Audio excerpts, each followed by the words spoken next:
Hello friends, स्वागत है आपका हमारे चैनल कृष्णा स्टडीज़ में। कृष्णा स्टडीज़ में हम कक्षा 7 वसंत भाग 2 का पाठ 11 रहीम के दोहे आज इसका अध्ययन करेंगे। रहीम के दोहे बेटा काव्य शैली में लिखी गई है, जिसमें हम दोहे पढ़ेंगे। दोहा, सोरठा। अभी आप जैसे जैसे आगे की क्लासेस में जाते जाएंगे आपको इनके बारे में विस्तृत रूप से समझाया जाएगी, यानी कि इनकी कंप्लीटली आपको किस तरीके से क्या दोहे क्या होते हैं इसके बारे में आपको बताया जाएगा।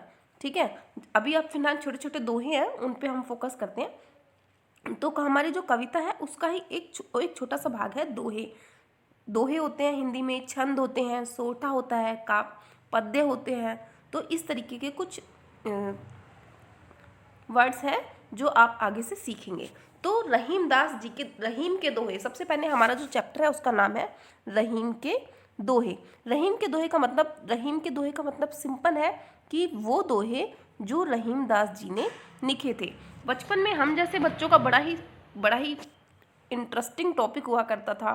रहीम दास जी के दोहे, कबीर जी के दोहे, सूरदास जी हमारे एक बहुत ही अच्छे वाले इंटरेस्टिंग वाले जो राइटर होते थे वो होते थे, क्योंकि इन्हें याद करने में, समझने में बहुत आनंद आता था। और मैं अपनी तरफ से पूरी कोशिश करूँगी कि मेरे बच्चों को भी उतना ही आनंद आए जितना कि हम लोग अपने बचपन में इनसे लेते थे। और इतने इतने रहीम जी के दोहे और कबीरदास जी के दोहे याद हो जाते थे और बहुत मज़ा आता था इन्हें। कोशिश करूँगी आप लोगों को भी इतना ही इंटरेस्ट आए। तो चलिए हम शुरू करते हैं रहीम दास जी के दोहे। और बेटा इन दोहों में सबसे बड़ी बात जो है, आपको पता है हिंदी में पाठ जो होता है, पाठ, इसका क्या मतलब होता है? पाठ, बच्चे मुझे कमेंट सेक्शन में ज़रूर बताएंगे पाठ का मतलब क्या होता है। बाकी मैं जब इसे कंप्लीट करूँगी तब आपको बताऊँगी कि इसका क्या मतलब होता है। ठीक है, चलिए तो हम अभी फ़िलहाल अपने पाठ पे चलते हैं। अभी हम अपने दोहों पे चलते हैं। ठीक है, तो दोहे में सबसे पहले जो रहीम दास जी जो है वो पहला दोहा हमें क्या कह रहा है? रहीम दास जी, कही रहीम संपत्ति सगे। और बेटा एक सबसे बड़ी इम्पोर्टेंट बात मैं आपको बताती हूँ, चैप्टर भी पढ़ाऊंगी, चिंता मत करो। जो भी रहीम दास जी के दोहे होते हैं उसमें रहीम दास जी का नाम आता है। क्या, किसका नाम आता है? उसमें रहीम दास जी का नाम आता है। देखो ये है रहीम दास जी के दोहे में आप कभी भी, आपके नेशन में इस तरीके से भी क्वेश्चन आते हैं कि ये दोहा किसने लिखा है, किस कवि ने ये दोहा लिखा है। तो हमारे जैसे कबीर दास जी हैं, रहीम दास जी हैं और सूरदास जी हैं, तो दोहे वगैरह होते हैं किसने लिखे हैं, तो उसके राइटर कौन है। तो रहीम दास जी के दोहों में आपको कभी भी याद करने की जरूरत नहीं है। आप देखिए नीचे भी है जो ये दोहा, इसमें भी लिखा है रहीमन मछली। तो मतलब ये जो राइटर है ये अपने हर दोहे में अपना नाम लिख देते हैं, जिससे कि आप जैसे स्टूडेंट्स को प्रॉब्लम ना हो और फटाफट छाप के आ जाए कि ये रहीम दास जी का दोहा है। ठीक है, तो इस चीज़ को आप हमेशा याद रखिएगा। तो हम ठीक है स्टार्ट करते हैं। कही रहीम संपत्ति सगे, बनत बहुत बहुरीत, विपत्ति कसोटी जे कसे, तेई सांचे मीत। ठीक है, तो बेटा बहुत ही सुंदर बात कही है इसमें, और आप सब इस बारे में अच्छे से जानते हैं, सबको अच्छी तरीके से पता है कि कही रहीम संपत्ति सगे, यानी कि रहीम, सबसे पहले हम जब इनको लिखते हैं तो हम किस तरीके से लिखते हैं इन्हें? हम इस तरीके से लिखते हैं, रहीम दास जी कहते हैं। मतलब इस दोहे के अंदर रहीम दास जी क्या कहते हैं? संपत्ति सगे, बनत बहुत बहुरीत। मतलब जो हमारे रिलेटिव्स होते हैं, रिलेटिव्स यानी कि जो हमारे रिश्तेदार होते हैं, वो क्या होते हैं? हमारी संपत्ति की तरह होते हैं। जैसे हमारी जो संपत्ति होती है वो हमने कमाई होती है, इसी तरीके से जो हमारे रिश्तेदार होते हैं वो बनत बहुत बहुरीत, मतलब बहुत बहुत तरीके से बने होते हैं। जैसे हमारे ब्लड रिलेशंस, जो हमारे रक्त संबंध होते हैं, जैसे ये माता है, ये हमारे पिता हैं, ये चाचा है, ये ताऊ है, ये चाची है, ये मामी है, ये नानी है। तो इस तरीके के रिलेशंस आपने देखे होंगे। तो आपने बहुत सारी बार आपने ये बात सुना भी होगी, ये बात कई बार, कि हम सुनते हैं ना कि हमारे घर वालों से अच्छे तो हमारे फ्रेंड्स हैं। क्यों बोलते हैं? आप सुना है, आपने सोचा कभी ये बात हम क्यों बोलते हैं? ये बात हम क्यों बोलते हैं? ये बात हम इसलिए बोलते हैं, देखो आगे की लाइन में है, विपत्ति कसोटी जे कसे, तेई सांचे मीत। यानी कि विपत्ति मतलब मुश्किल के समय में, विपत्ति का मतलब क्या है बेटा? मुश्किल का जो समय होता है उस समय में कसौटी, जो हमारा पीक टाइम होता है, जो हमारा ऐसा समय होता है जब हम सबसे ज़्यादा मुसीबत में हैं, तो उस समय हमारे जो काम आता है, वो हमारे लिए सबसे बड़ा रिश्तेदार है। हम कहते हैं ना कि उनसे ज़्यादा सगे तो हमारे ये हैं, तो इसका मतलब ये नहीं होता कि वो सच में सगे हैं। मतलब यह है कि इंसान उसे दिल से प्रेम करता है, उसे मन से प्रेम करता है, जो उसके मुसीबत के समय में उसके काम आते हैं। और तेई साँचे मीत, मीत का क्या मतलब होता है? दोस्त। मीत का मतलब वैसे तो आप सभी को पता ही है, मीत का मतलब होता है दोस्त। ठीक है, तो अब हम इसको थोड़ा सा अपने किताबी लैंग्वेज में भी देख लेते हैं। वैसे मेरे बच्चों को अच्छा है, मुझे पता है, पक्का पता है कि मेरे बच्चों को प्रॉपर तरीके से ये बात समझ में आ गई होगी, लेकिन फिर भी हम थोड़ा सा अपनी किताबी लैंग्वेज में देख लेते हैं। इस दोहे में या प्रस्तुत दोहे में रहीम दास जी कहते हैं कि जो हमारे रिश्ते होते हैं वो संपत्ति की तरह होते हैं, जो बहुत बहुत तरीके के रीति रिवाजों से बने होते हैं, जैसे मामा, ताता, चाचा, काका, नानी। किंतु हमारे लिए हमारे जो सच्चे मित्र होते हैं, साँचे मीत का मतलब क्या हो गया? हमारे साँचे मीत का मतलब हो गया जो हमारे सच्चे मित्र होते हैं, या जो हमारे हितैषी होते हैं, परम हितैषी जो होते हैं हमारे, वो कौन होते हैं? वो लोग होते हैं जो विपत्ति के समय में हमारे काम आते हैं। तो सिंपल सा है, मेरे हिसाब से सबको समझ में आ गया होगा। और बच्चों कोई भी प्रॉब्लम हो तो प्लीज़ कमेंट सेक्शन में उसके बारे में लिख दिया करें। चलो हम अपने रहीम दास जी के दूसरे दोहे पे चलते हैं, जिसमें रहीम दास जी ने मेंशन भी किया है कि भाई उन्हीं ने ही लिखा है। ठीक है, जान परे जन जात बही। ठीक है, जान परे जन जात बही, तजी मीनन को मुँह। देखो कितनी सुंदर बात कही है बेटा, कि जान परे जन जात बही, जल में बहने वाली जो मछलियाँ होती है, या मछलियाँ ये कह सकते हैं, जल में बहने वाले जो जीव होते हैं। ठीक है, जल में बहने वाले जीव जो होते हैं, तो तज मीनन को मोह, तो जैसे ही जान पड़ता है यानी कि जो मछुआरे होते हैं, जैसे ही उस मछली को लेने के लिए जान खींचते हैं, वैसे ही जन क्या करता है, अपनी मछली का जो मोह होता है वो उसको त्याग देता है। क्या करता है? जन उसके मोह को त्याग देता है। लेकिन तजी मीनन को मोह, रहीमन मछली नीर को तऊ न छाड़त छो। लेकिन रहीम दास जी क्या कहते हैं, जो मछली होती है नीर को तऊ न छाड़त छो, लेकिन जो मछली होती है वो पानी के जो मुंह को, मछली नीर को, नीर का मतलब होता है बेटा पानी, ये इसका पर्यायवाची है। ठीक है, पानी, नीर, तोय, वारी, जन, ये सब क्या है? आपके पानी के पर्यायवाची। और मछली, मीन, ये हमारा मछली का पर्यायवाची है। ठीक है, मीनन किसका है? पर्यायवाची मछली का। देखो ये छोटी छोटी बातें होती हैं, इनको सीखो, समझो, और आगे की लाइफ में आपके बहुत काम आएंगे। तो क्या है, जो मछली जो होती है वो क्या, वो पानी के इस मोह को तऊ न छाड़ती छो, वो उस मोह को नहीं छोड़ पाती। तो पानी जब मछली के मोह को छोड़ देता है तो वो जीवित रह जाता है, उसको अपनी लाइफ में उसको कोई फर्क नहीं पड़ता। लेकिन मछली को पानी से इतना मोह होता है कि वो पानी को छोड़ते ही अपने प्राण छोड़ देती है, यानी कि वो इतना प्यार करती है। तो इसमें थोड़ा सिंपल सा आज कन किया आपकी लैंग्वेज में, इसमें 2 साइडेड नव के बारे में बताया गया है। एक जो नव है वो इतना ज़्यादा अडोरेबल है, यानी कि इतना ज़्यादा सच्चा है कि वो अपने प्राण तक त्याग कर देता है। और एक जो प्यार है वो थोड़ा सा क्या है, क्या कहते हैं उसे, वो इतना उसको प्यार नहीं करता, या उसको वो धोखा दे देता है कि भाई तुम्हें छोड़ सकता हूँ लेकिन मैं अपनी लाइफ नहीं छोड़ता। ठीक है, तुम्हारी सिंपल लैंग्वेज में। तो ठीक है, अब आपको समझ में आ गया कि प्यार जो है 2 साइडेड है। चलो मैं अब इसको रहीम दास जी की लैंग्वेज में सुना देती हूँ। समझ में तो तुम सभी को आ गया होगा, मेरे बच्चे बहुत समझदार हैं, बड़े हो गए हैं, 7वीं क्लास में आ गए हैं। ठीक है, तो देखो इसको हम किस तरीके से लिखेंगे किताब में, एक बार मैं वैसे बता देती हूँ आपको। रहीम दास जी कहते हैं कि जैसे ही जान पानी में डाला जाता है, तो जान डालते ही जो पानी है वो मछली का मोह त्याग देता है। जात वही तजमीनन को मोह, वैसे ही जो पानी है वो मछली के मोह को क्या करता है, वो त्याग देता है। लेकिन क्या है, लेकिन जो मछली होती है वो पानी के मोह को नहीं त्याग पाती, और पानी के मोह को नहीं त्याग पाती, तो इसीलिए वो क्या त्याग देती है, वो अपने प्राणों को त्याग देती है, यानी कि वो मछली मर जाती है पानी में निकलते ही। ठीक है, तो आपका सेकंड भी कंप्लीट हो गया। तरुवर नेक्स्ट, तरुवर फन नहीं खात है, सरवर पियत न पान, कही रहीम पर काज हित संपत्ति सचहि सुजान। बहुत बहुत बहुत ही प्यारी बात की है रहीमदास जी ने बेटा। आप लोग अपनी लाइफ में ज़रूर एप्लीकेबल करना और दूसरों को भी इस चीज़ के लिए कहना। देखो इसका मतलब मैंने आपको सबसे स्टार्टिंग में बोला था पाठ का क्या मतलब होता है, मुझसे रुका नहीं जा रहा है इसलिए मैं बता देती हूँ। पाठ का मतलब होता है लेसन। मैडम हमें भी पता था, है ना। लेसन, लेसन का मतलब होता है शिक्षा, यानी कि इस पाठ के द्वारा, इस पाठ के माध्यम से आपको एक शिक्षा दी जा रही है। क्या दी जा रही है? एक शिक्षा दी जा रही है, ठीक है।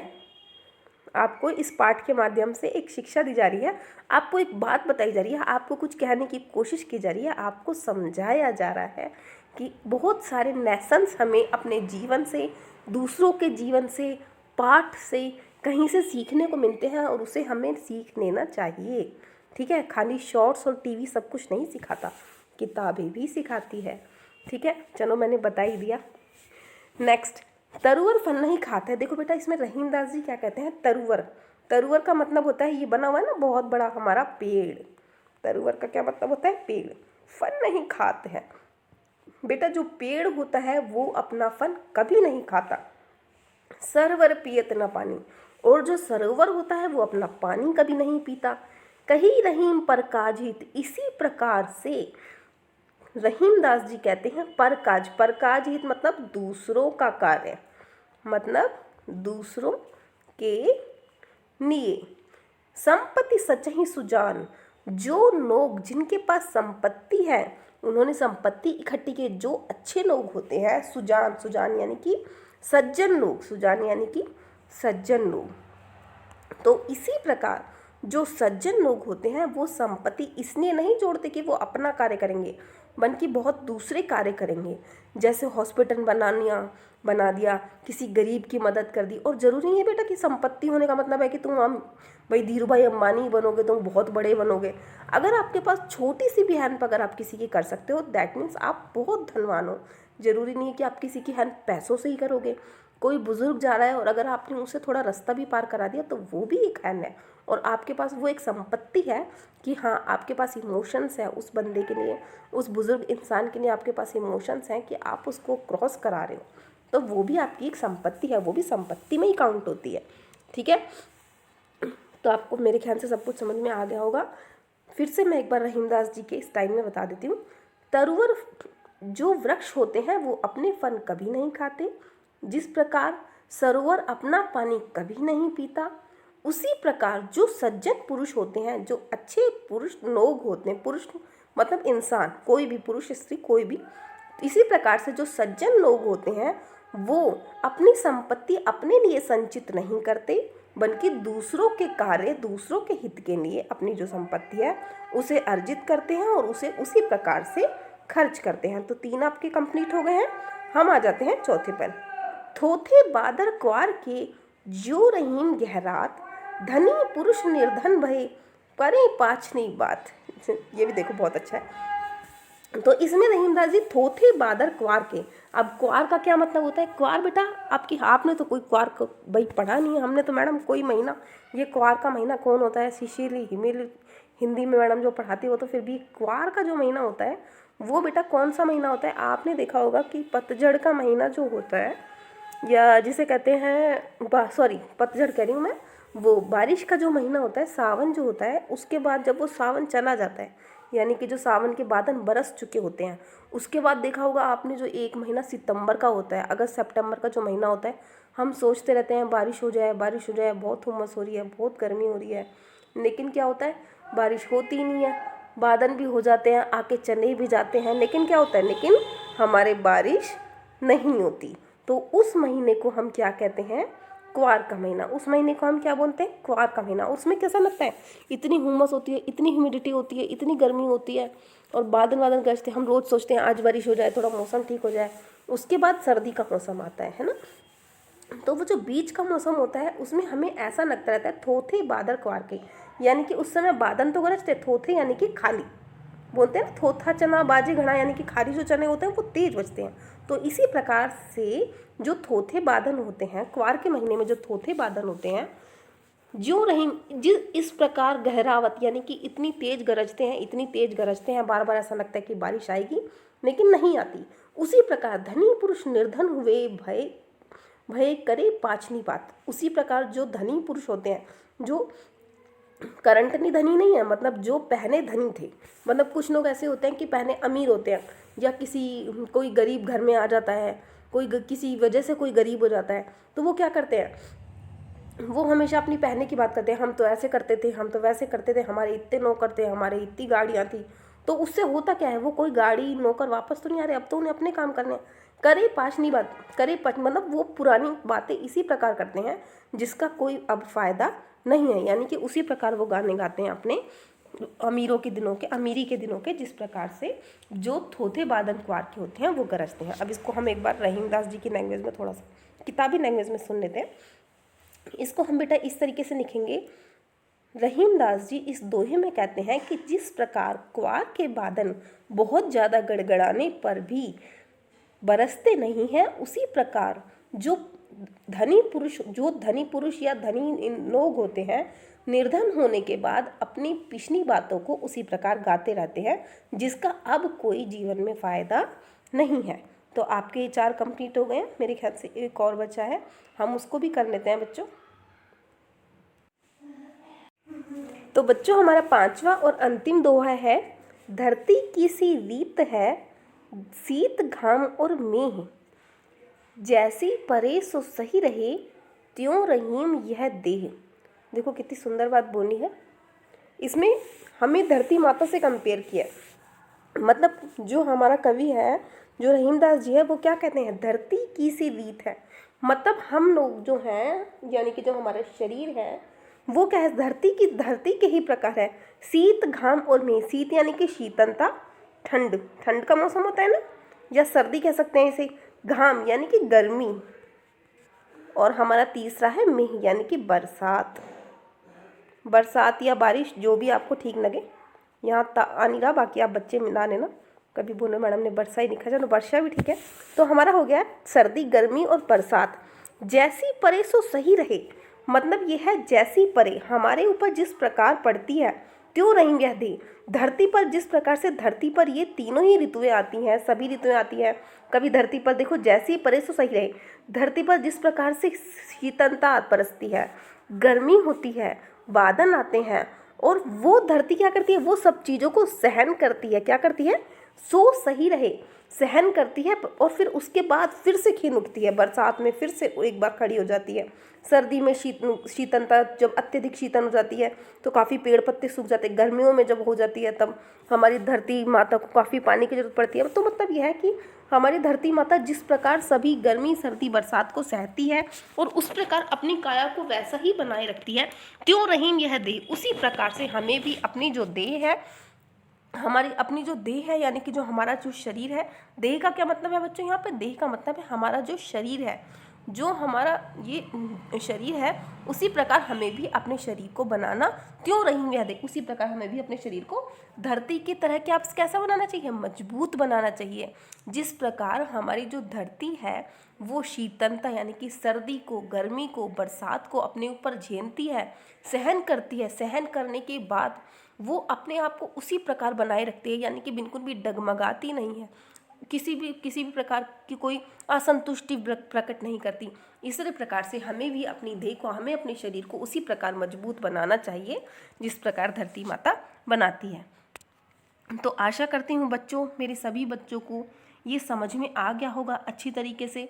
और बच्चों, मैं आपसे पहले भी कह चुकी हूँ और फिर से मैं ये बात कहती हूँ कि कभी भी आपको किसी भी प्रकार की कोई भी परेशानी हो, अगर आपको पाठ के अतिरिक्त, यानी कि जो चैप्टर्स मैं आपको पढ़ाती हूँ उसके अतिरिक्त भी किसी प्रकार की कोई परेशानी हो तो ज़रूर मुझसे शेयर कीजिए। और अगर आप कहोगे तो मैं इसका PDF लिंक भी आपको भेज दूँगी, कमेंट सेक्शन में मुझे आप दे दीजिएगा। आशा करती हूँ आप सभी को ये समझ में आ गए होंगे। रहीमदास जी के दोहे बहुत ही इंटरेस्टिंग है। ये तो बहुत ही कम दोहे दिए हुए हैं, इसमें सिर्फ 4-5 दोहे दिए हुए हैं क्योंकि आप 7th क्लास में हो। अदरवाइज इतने सुंदर इतने अच्छे दोहे लिखे हैं रहीमदास जी ने कि आपको बस बहुत अच्छा लगेगा। जब आप थोड़े से बड़े हो जाओगे ना, समझाने की भी जरूरत नहीं पड़ेगी, आपको खुद ही सब कुछ समझ में आ जाएगा। तो आज के लिए बेटा मैंने अब ये रहीमदास जी के दोहे इनका भावार्थ आपको बता दिया है। आशा करती हूँ आपको सभी को सब कुछ समझ में आ गया होगा। और अगर बच्चों कुछ भी समझ में ना आया हो तो प्लीज़ मेरी रिक्वेस्ट है आपसे बार बार कि आप पूछिए, मैं आपको पूरी कोशिश करूँगी आपके हर क्वेश्चन का आंसर देने की। आज हम अपनी वीडियो यहीं समाप्त करते हैं और नेक्स्ट वीडियो में आएंगे हम इसके प्रश्न अभ्यास कार्य के साथ। इस पार्ट से रिलेटेड जितने भी क्वेश्चन आंसर्स हैं उनको करेंगे आप और मैं दोनों मिलकर सॉल्व करेंगे। तो वही आप लाइक ज़रूर कीजिएगा, कमेंट कीजिएगा, कोई भी प्रॉब्लम हो उसके बारे में आप मुझसे पूछिएगा और शेयर ज़रूर कीजिएगा। बेटा शिक्षा है, शिक्षा हम जितना एक दूसरे को फैलाते हैं, एक दूसरे को बांटते हैं, उतनी ही बढ़ती है। आपको जो नॉलेज मिली आप वो दूसरों को भी दीजिएगा। तो आज के लिए बाय बाय।